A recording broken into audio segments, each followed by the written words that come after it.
தம்பியும் ஹீரோயினும் சண்டை போட்டுக்கிறாங்க. அம்மா நிறுத்துங்கன்னு உள்ள போறாங்க. ஹீரோயின் அம்மா எங்க போறாங்கன்னு கேட்கறா.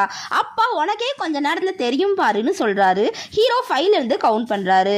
உள்ள இருந்து டமால் டுமில்னு சவுண்ட் வருது. பார்த்தா அம்மா ட்ரம்ஸ் ப்ளே பண்றாங்க. ஹீரோயின் இது அம்மாவான்னு கேட்கறாங்க. ஆமான்னு சொல்றாங்க. ஹீரோ அம்மா சூப்பரா ப்ளே பண்றாங்களேன்னு சொல்றாரு. செகண்ட் ஹீரோயின் உண்மையை சொல்லு, என்ன நடந்துச்சுன்னு கேட்கறாங்க. ஏன் கல்யாணத்தையும் வேலையும் விட்டுட்ட, ஏன் இப்படி பண்ண, இது யாரு செஞ்ச தப்புனாலேன்னு கேட்கறாங்க. யாரு, எங்க, எப்போ, எங்க, எதனால, எப்படின்னு சொல்லுன்னு கேட்கறாங்க. ஹீரோயின் எங்க அம்மா உன்னை கேட்க சொன்னாங்களான்னு ஃப்ரெண்டுகிட்ட கேட்கறாங்க. ஃப்ரெண்டு நான் உன்ன மாதிரி பெர்ஃபெக்டா யாரையும் பார்த்தது இல்லைன்னு சொல்றாங்க. ஹீரோயின் யாரு, நானான்னு கேட்கறாங்க. ஃப்ரெண்டு நீ சக்சஸ்க்காக என்னெல்லாம் பண்ண, இப்படிப்பட்ட நீ திடீர்னு ஏன் வேலையை விட்டுட்டு வந்துட்டேன்னு கேட்கறாங்க. சில சமயங்கள்ல இந்த மாதிரி நடக்கும்னு ஹீரோயின் சொல்றாங்க. ஃப்ரெண்டு மற்றவங்களுக்கு நடக்கும், ஆனா உனக்கு நடக்கவே நடக்காதுன்னு சொல்றாங்க. ஒழுங்கா உண்மையை சொல்லுன்னு கேட்கறாங்க. ஹீரோ 9 மணி ஆக போகுதுன்னு சொல்றாங்க.